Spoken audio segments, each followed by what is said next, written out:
बिहार शरीफ के एक निजी सभागार में ग्रामीण कार्य विभाग के संवेदकों की महत्वपूर्ण बैठक आयोजित की गई। बैठक की अध्यक्षता संवेदक संघ के अध्यक्ष सुरेश कुमार ने की।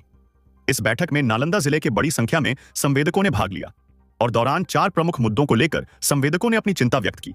संवेदकों ने आरोप लगाया कि विभाग द्वारा बिना भुगतान किए ही कई मामलों में इकरारनामा विखंडन की कार्रवाई की जा रही है, जिससे संवेदकों को आर्थिक नुकसान उठाना पड़ रहा है। इसके अलावा किए गए कार्यों का समय पर भुगतान नहीं होने से संवेदकों के समक्ष वित्तीय संकट उत्पन्न हो गया है। संवेदकों ने यह भी कहा कि विभाग द्वारा निर्धारित लीज क्षेत्रों में पर्याप्त मात्रा में पत्थर और बालू उपलब्ध नहीं कराया जा रहा है, जिससे निर्माण कार्य प्रभावित हो रहे हैं। वहीं सड़क निर्माण में प्रयुक्त अलकतरा और इमल्शन की कीमतों में लगभग दोगुनी वृद्धि होने से परियोजनाओं की लागत में भारी बढ़ोतरी हुई है।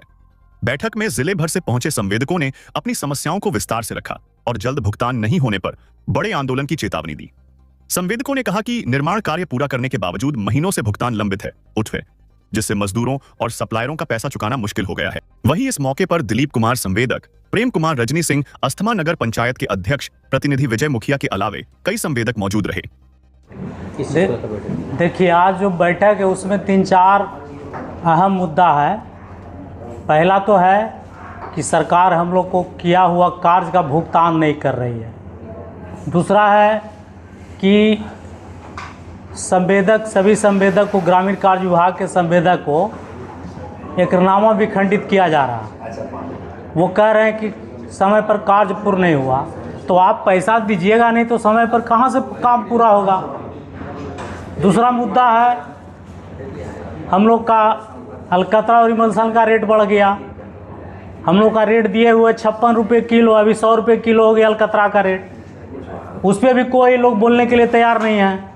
तीसरा मुद्दा है, हम लोग को पत्थर और गिट्टी बालू नहीं मिल रहा। गया से हम लोग को लीज दिया गया ब्लैक स्टोन का, वहाँ एक भी गाड़ी हम लोग को नहीं मिलता है ब्लैक स्टोन। हम लोग झारखंड से लाकर काम कर रहे हैं। उसके बावजूद भी इस तरह का तानाशाही रवैया अपना लिया है सरकार विभाग, ये ग्रामीण कार्य विभाग, तो हम लोग कितना दिन बर्दाश्त करेंगे। सही बोल रहे हैं यहाँ अभी लोग कि या तो आत्महत्या करना पड़ेगा या हम लोग रोड पर उतरेंगे। कुछ तो करना ही पड़ेगा। अगर नहीं सरकार सुनी हम लोग का तो कुछ करना ही पड़ेगा। और कई अहम मुद्दे हैं जो सरकार हम लोग के लिए सुनने के लिए तैयार ही नहीं है। सीधे कर आप काम क्यों टाइम पर नहीं किए? अरे तो काम करेंगे, हम लोग तो काम करने के लिए ही लिए हैं ना। लेकिन आपके पास पैसा नहीं है काम करवाने के लिए, तो काम कैसे टाइम पर पूरा होगा?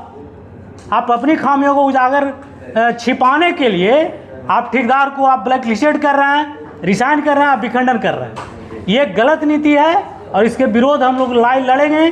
जहाँ तक हम लोग इसका लड़ाई हम लोग पूरा ताकत से लड़ेंगे। और नालंदा जिला एक संवेदक संघ ग्रामीण कार्य विभाग में बना है और वो ताकत से हम लोग इसका विरोध करेंगे और लड़ाई लड़ेंगे। क्या निर्णय निकला?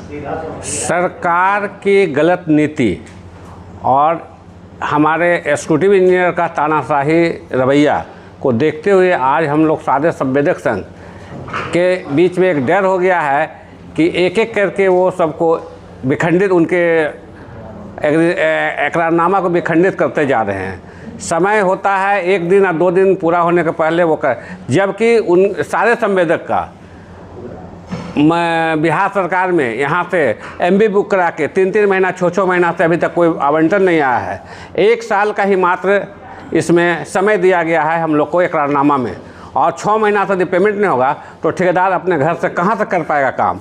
तो काम यदि स्लो हो रहा है, इसके चलते वो खामियाजा भुगतना पड़ रहा है यहाँ के संवेदकों को। आप लोग को न्याय नहीं मिलेगा तो क्या कीजिए? हम लोग को न्याय नहीं मिलेगा तो या तो हम लोग आत्महत्या करेंगे या छोड़ देंगे, काम छोड़ देंगे, यहाँ छोड़ देंगे बिहार। और क्या करेंगे? और क्या उपाय? आज हम जो पोजीशन है सारे संवेदक का, बकायदार जहाँ से लेके काम किए हैं, बकायदार के घर में रोज़ चढ़ के रोज़ 4 बात सुनते हैं। आदमी काम करता अपना इज्जत बचाने के लिए, नहीं कि इज्जत बिगाड़ने के लिए। तो सरकार का जो भी रवैया है, या तो उसके लिए या तो उनको समय देते हुए या भुगतान करते हुए, कोई भी ठेकेदार को पूरा का पूरा 100% काम करने के बाद भुगतान होगा, ये चाहिए। हमारे हम सचिव महोदय को भी कहते हैं, मैं पहले भी एक बार आप बोला था कि ऐसा किया जाए, इसमें लिख दिया जाए जो NIT निकलता है उसमें कि संवेदक को काम समय कर देना होगा, लेकिन भुगतान सरकार अपने इच्छा के अनुसार करेगी। तभी है ना, तो जिसको होगा दम लेगा, नहीं होगा दम नहीं लेगा काम। क्या लगता है इससे जो जिले में जो विकास कार्य है वो बाधित होगा? तो इससे जिला में तो विकास का स्वाभाविक है, बाधित काम करेगा, फिर कौन करेगा? हमारे और जो भी हमारे संवेदक भाई है उन्हीं के तरह के सारे लोग हैं यहाँ पे। और तो का भी टेंडर रद्द किया गया है। यहाँ पर फेज वाइज किया ही जा रहा है। अभी तो बिहार से डिवीज़न से 5 लोगों को, राजगीर डिवीज़न से कुछ लोगों को, तो सब लोगों को, हाँ तो सब डिवीज़न वाइज सब कर रहे हैं लोग। क्या निर्णय निकला? अच्छा, बैठक है जो की गई है ग्रामीण कार्य विभाग के माने पदाधिकारी लोग के गलत नीतियों के खिलाफ में बैठक की गई है। भुगतान न होना और सरकारी दबाव पड़ना काम करने के लिए, इसके लिए बैठक की गई है। क्या निर्णय निकला? निर्णय निकला कि हम लोग इसके खिलाफ में जो है माने ऊपर पदाधिकारियों से मिलेंगे और उनसे रिक्वेस्ट करेंगे कि हम लोग को भुगतान जल्द से जल्द कराया जाए। अगर मांग पूरी नहीं होती तो आगे क्या रणनीति होगी? मांग अगर नहीं पूरी होगी तो हम लोग आगे कार्रवाई करेंगे। फिर सरकार के माने मुख्यमंत्री लेवल तक, सचिव महोदय तक आगे जाएंगे कहने के लिए।